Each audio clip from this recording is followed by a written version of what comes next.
ओम श्री गुरुशरणं श्री गुरुचरणकमलेभ्यो नमः। सज्जनों, देखिए, भगवान सूर्य देव में और बादलों में किस बात को लेकर आपस में बहस हुई, दोनों में तकरार हुई, आज का मुख्य प्रसंग है कि सूर्य देव और बादलों में किस बात पर बहस हुई। तो आज का मुख्य प्रसंग यही है।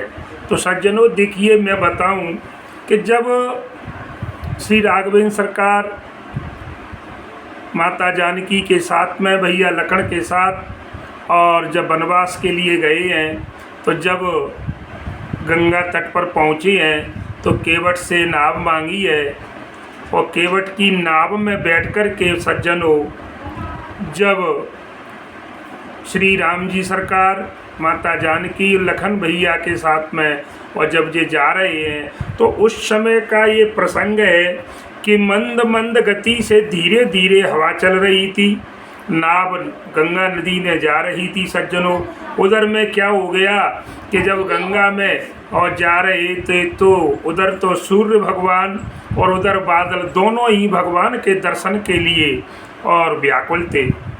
तो दोनों में दर्शन की इच्छा थी कि सबसे पहले दर्शन कौन करे। तो देखिए क्या हुआ, सूरज ने कहा बादलों से,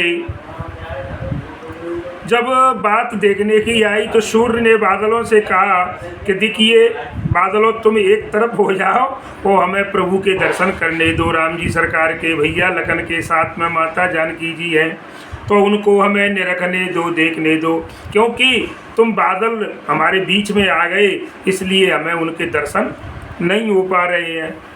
तो सज्जनों, जब सूर्य देव ने जब ऐसा कहा कि आप हट जाइए, तो देखिए उनके उत्तर में क्या हुआ। उत्तर में बादल एकदम से और उनमें एकदम गरजे और गरज करके जब क्या कह रहे हैं कि तुम कौन हो बीच में हमें टोकने वाले, तुम किस जगह के हो, कौन हो, हम तुमको कोई नहीं मानते। अरे हम भी तो दर्शन करने आए हैं और दर्शन से हमको तुम कौन हो रोकने वाले।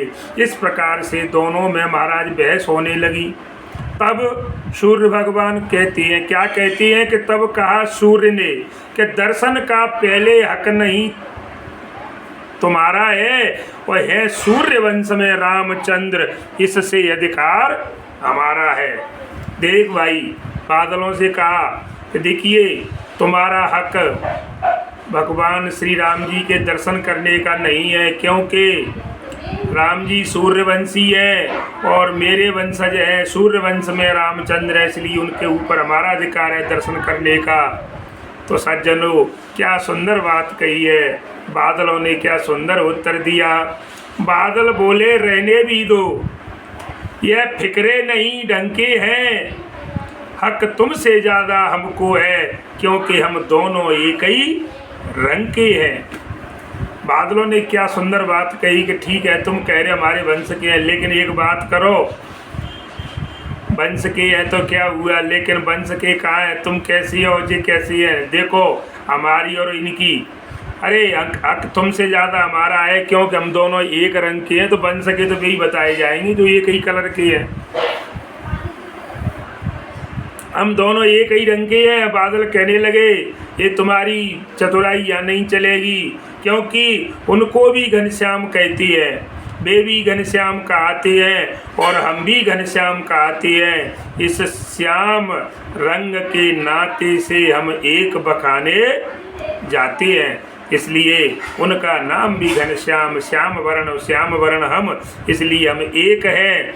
जब सज्जनों ऐसा हुआ, जब दोनों में आपस में तकरार होने लगी, सूर्य देव में और बादलों में, तो अब बीच में बचाने के लिए कौन आया।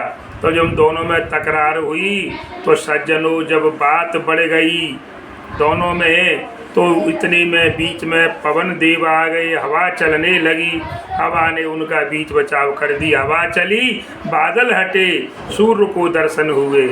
इस प्रकार से थोड़ा थोड़ा फिर जो हवा बंद हुई तो बादल आए, तो सूर्य बादलों को दर्शन हुए, थोड़ा थोड़ा मौका दोनों को दिया और पवन देव ने आकर के दोनों को जो दर्शन करा दिए। इस प्रकार से सज्जनों और भगवान सूर्यदेव और इन दोनों के बीच में जो प्रसंग था, दर्शन करने की जो लालसा थी कि सबसे पहले क्योंकि ईश्वर के प्रभु के दर्शन कौन नहीं करना चाहेगा। तो सज्जनों इस प्रकार से दोनों की दर्शन की इच्छा भी पूरी हो गई। और तो कहते हैं बीच वाला भी महाराज बहुत सही है, अगर पवन देव नहीं आते तो उनमें बहस होती रहती और तब तक गंगा पार हो जाते। इस प्रकार से सज्जनों मैंने आज आपके प्रति एक नया प्रसंग उपस्थित किया और आपको अगर अच्छा लगे तो कमेंट में हमें अवश्य बताएं और हमारे चैनल को ज़रूर सब्सक्राइब करें और इसकी जो है लाइक करें, अधिक से अधिक लोगों तक शेयर करें, जिससे कि हमारा ये चैनल गिरिराज मुदगल के नाम से जो चैनल है अधिक से अधिक लोगों तक पहुंच सके। इसी के साथ जय श्री राम, जय हनुमान।